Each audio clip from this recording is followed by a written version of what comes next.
이번에는 오세훈 시장이 쏘아 올린 작은 공, 오쏘공이라고 하던데요. 토지거래 허가구역 재지정 사태의 전모를 좀 파악해 보도록 하겠습니다. 시장의 성급한 정책 결정으로 갭 투자가 다시 성행했고, 봄철 겨울혼을 앞두고 2월에 아파트 계약을 했을 부부나 자녀들 신학기 대비 학군지 이사를 준비하던 청년 부부들도 갑작스러운 집값 상승으로 날벼락을 맞았습니다. 해당 지역에 살고 있던 실거주자들은 갑자기 집값이 올라서 재산세만 더 내게 된 상황이 왔습니다. 여전히 서울 집값은 그 사태 이후로 요동치고 있어서 토어제 정책 실패의 여파는 계속되고 있는데요. 25년 1월에 규제 풀어 민생 살리기 대토론회에서 시장이 토어제 해제를 검토 중이다라고 발언하셨고, 한 달 뒤인 2월에 토지거래 허가구역 해제를 했습니다. 작년 6월에만 해도 지정 연장을 했었는데 입장을 갑자기 바꾸시고 4개월이나 남은 토어제를 갑자기 해제하신 건데요. 그 이후로 집값이 급격히 상승했고 한 달 만에 토지거래 허가구역을 재지정하게 됐습니다. 오늘 이 사건의 전모를 좀 차근차근히 궁금해서 좀 여쭤볼 게 있습니다. 단도직입적으로 여쭐게요. 욕심으로 급 발진했다가 민심으로 급 정지된 토어제 해제 책임 없으십니까? 어떤 욕심을 말씀하시는 겁니까?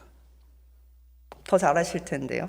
토지 허례 구간 구역을 4개월이나 앞당겨서 해제한 이유는 도대체 뭐였습니까? 오전에 아마 오후 질문을 준비하시느라고 그 질문 답변을 안 보신 것 같은데. 대략 봤는데 한 번 더 설명해 주십시오. 그럴까요? 사실은 한 1년 전부터 이 토지거래 허가 제도는 정상적인 국면에서 쓸 수 있는 정책 수단은 아니기 때문에 가급적이면 해제를 하는 것이 바람직하다는 원칙적인 입장을 가지고 계속 타이밍을 저울질하고 있었습니다. 한 1년 전에도 검토한 적이 있고요. 여하튼 그런 꾸준한 관심 하에 지켜보다가 작년 8월에 8.8 조치 이후에 부동산 가격이 안정이 되면서 그 이후에 서울시의 평균 월 평균 거래 건수가 8,000건에서 3,000건으로 줄어들었습니다. 연말까지 많이 줄어들었고 올 1월 달 들어서는 검색을 해보시면 아시겠습니다만은 각종 매체 뉴스가 지나치게 부동산 시장이 얼어붙고 있다라는 우려를 담은 뉴스들을 내보내기 시작했습니다. 그래서 이제 관심을 가지고 들여다보기 시작했는데 실제로 저희가 가지고 있는 가격 증감률은 오전에 인용을 했던 게 좀 잘못됐더라고요. 1.1에서 0.1로 줄었다 그랬는데 0.01로 줄었더라고요. 올해 1월 달에. 그러니까 수치로 보면 확실히 그걸 검토할 만한 객관적인 정황이었습니다. 또 하나는 수치만 그런 게 아니라 그런 여러 가지 통계 수치를 바탕으로 해서 KB금융연구소나 하나금융연구소를 비롯해서 많은 그 부동산을 예측하고 분석하는 연구기관에서 부동산 거래가 지나치게 위축되고 있다라는 연구 결과를 양산하기 시작했습니다. 나중에 이제 이게 저희의 이 해제가 부동산 가격을 자극해서 가격이 오르니까 전부 다 일제히 이제 비판일색으로 돌아서긴 했습니다만은 많은 전문가들이 다 예측을 잘못했다 이제 이런 비판을 쏟아냈는데요. 사실은 1월 중순까지만 하더라도 각종 전문가나 연구기관들의 예측은 상당히 부동산 시장의 급격한 냉각을 걱정하는 분위기가 분명히 있었습니다. 이건 부인할 수 없는 거고요. 다 자료가 남아 있으니까요. 그런 상황에서 저희들이 또 하나 감안을 했던 것은 이례적인 제도인데 이제 잠상대청이라고 불리우는 강남 특정 지역의 아파트들 몇 개만 남아 있었습니다. 저는 그게 오히려 강남 지역 다른 지역의 부동산 가격 상승을 부추기는 그런 부작용이 있다는 판단을 해왔습니다. 그래서 풀 수 있다면 그것도 같이 푸는 것이 바람직하다는 판단을 해왔고요. 그 타이밍을 이제 1월 달로 아까 말씀드린 그런 여러 가지 통계 수치나 예측을 바탕으로 했던 것이죠. 일각에서는 오세훈 시장이 대권역에 눈이 멀어서 무슨 어쩌고 저쩌고 전부 다 터무니없는 예측입니다. 아까 그런가요? 의원님도 그런 전제로 질문하시는 것 같은데 정말 제 입장에서는 택도 없는 소리고요. 네, 좀 여하튼- 제발적이신 거 아닌지 모르겠습니다. 네, 이때 여하튼 당시에 아직 설명이 덜 끝났는데요. 네, 말씀하시죠. 네, 그렇게 됐습니다. 그래서 그러다가 이제 규제 혁파를 아시다시피 중점적으로 연초에 시행하기 시작했고요. 여러 가지 규제 중에 가장 대표적인 규제가 바로 이 토지거래 허가제도입니다. 따라서 규제 혁파를 하는 과정에서 토지거래 허가제도를 그대로 놓아두고 다른 규제만 푼다는 것이 사실 조금 좀 정말 중요한 건 놔두고 다른 것만 하는 듯한 느낌도 들었었습니다. 그런 여러 가지 정책적 배경이 있었던 것이고요. 어쨌든 결과적으로는 그리고 오전에도 설명드린 것처럼 일정 부분의 스프링 효과는 분명히 있을 거라고 내다봤습니다. 사실 몇 년을 눌러놨는데 그 눌러놓은 제도를 치우는데 조금 오르지는 않겠습니까? 그래서 오를 것이다. 오르지만 그 정도를 보아가면서 그것이 과도하지만 않다면 이번에 좀 견뎌내자. 뭐 이런 판단으로 풀었는데 사실 아까 말씀하신 그 규제혁파 회의에서 언급을 하고도 한 3주 정도 있다가 풀었거든요. 그 3주 동안 굉장히 예의주시했습니다. 이렇게 예고편을 날리고도 부동산 시장에 이렇게 생각보다는 큰 변화는 없었습니다. 그래서 이번 기회에 예고했던 대로 풀어보는 것이 좋겠다. 이런 판단을 최종적으로 했는데 뭐 결과적으로는 그것이 잘못된 판단이었던 거죠. 상당히 예상했던 것보다 많은 매수세가 유입이 되면서 빠르게 가격이 상승을 했고 상당한 그 정책 결정에 어려움이 있었습니다. 정책의 어떤 그 일관성이나 신뢰성을 손실을 보기 때문에 그 점에 대해서 그 당시에 권한대행이 기재부 장관이셨습니다. 그래서 기재부 장관님하고도 토론하고 하는 총재, 국토부 장관님하고도 계속 통화를 하면서 의논을 했는데 전체적인 의견이 생각했던 것보다는 많이 오른다. 왜냐하면 국토부도 조금은 오르는 거를 아마 예측을 했을 거라고 저는 생각합니다. 왜냐하면 그 국장급은 국장급대로, 과장급은 과장급대로 이 의논할 수 있는 라인을 가동을 했었거든요. 해제하기 전에. 근데 생각했던 것보다 더 튀어오르는 모습을 보면서 모두 다 공감대가 형성이 된 것이 이 정도면은 유턴하는 게 맞다. 이렇게 판단을 한 것이고요. 그것이 전모입니다. 그러니까 말씀은 해제 전에 그 국토교통부나 금융위 등의 극장급 라인을 가동했다? 사실입니까? 그렇습니다. 예, 그렇습니다. 사실입니까? 그럼요. 뭐 서류나 이런 게 남아 있습니까? 금융위 하고 한 건 아니고요. 국토부하고 했죠. 국토부랑은 하셨습니까?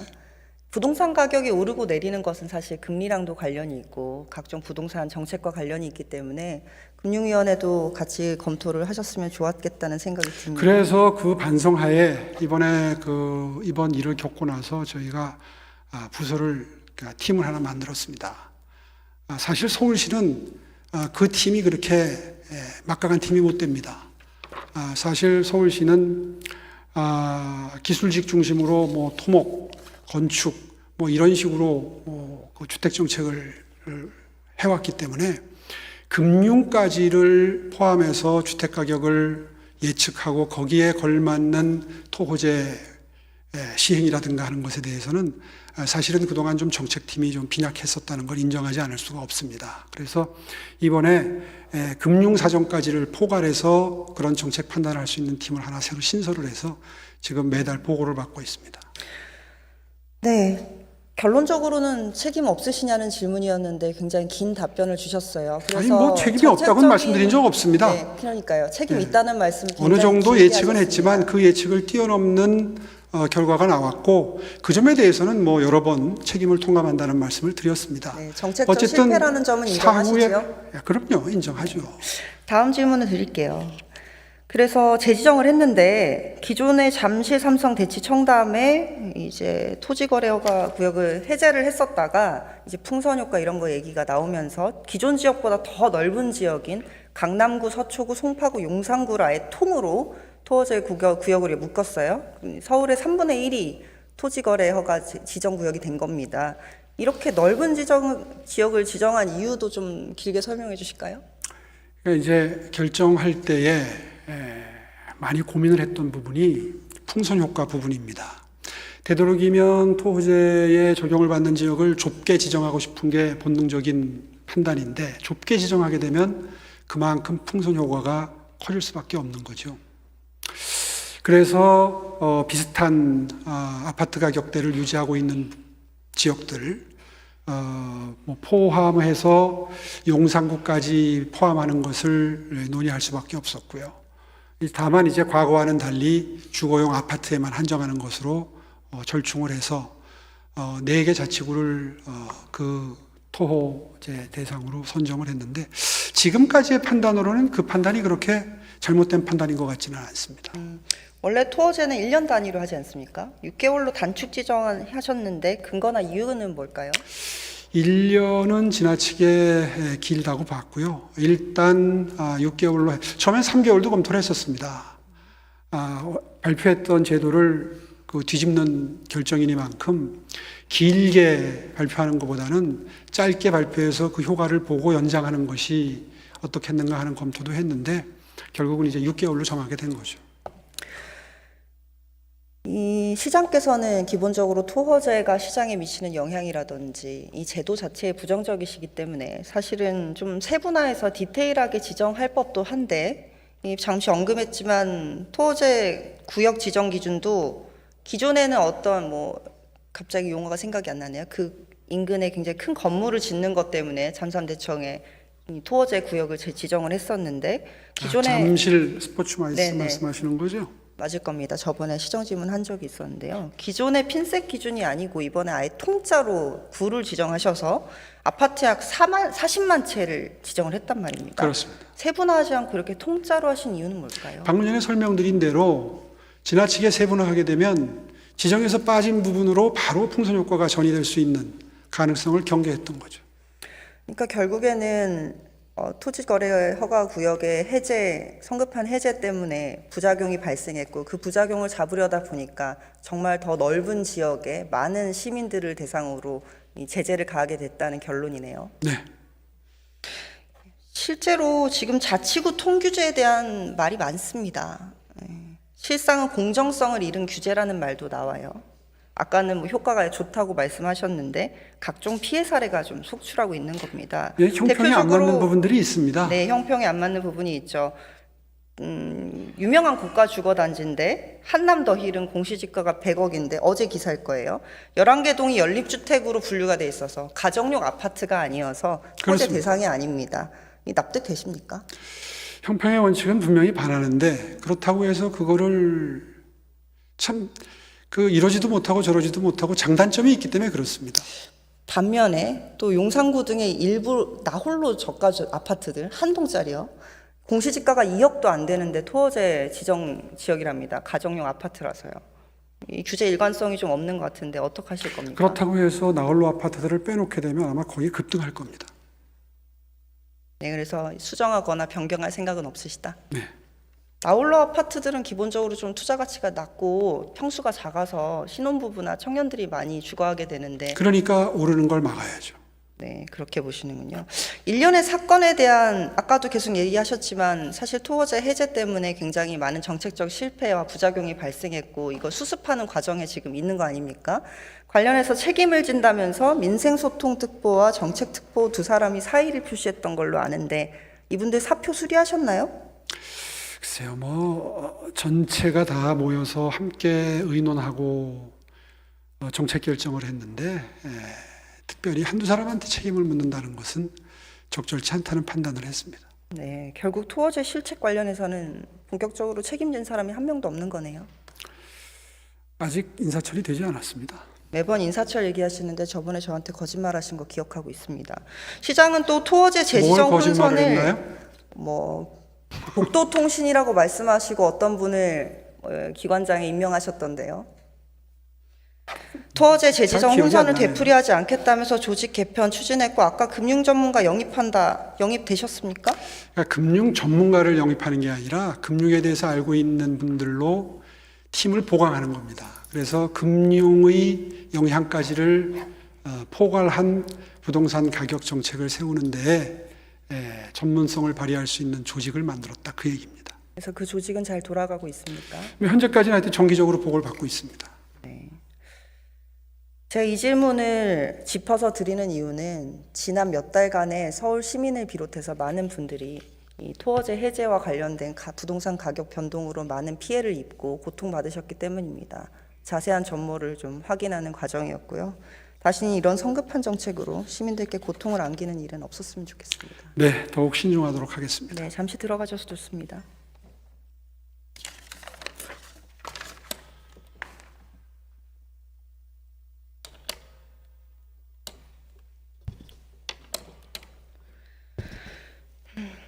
오세훈 서울시장은 23년 7월 3일 취임 1년 기자간담회에서 집값은 낮을수록 좋다고 했습니다. 그러나 그 좋음과는 반대로 시장의 조급한 대권 욕심으로 빚어진 성급한 정책 결정으로 서울시의 집값이 요동쳤고 봄날 결혼을 앞두고 신혼집을 구하려던 신혼부부들, 자녀 새학기를 앞두고 이사를 준비 중이던 청년 부부들이 피눈물을 흘려야 했습니다. 싱크홀, 토어제 모두 오세훈 시장의 행정 실패의 상징이 되었다고 저는 생각합니다. 조직 개편으로 타겟책을 받는 방식도 판박입니다. 이번엔 빈수레가 아니길 기대합니다.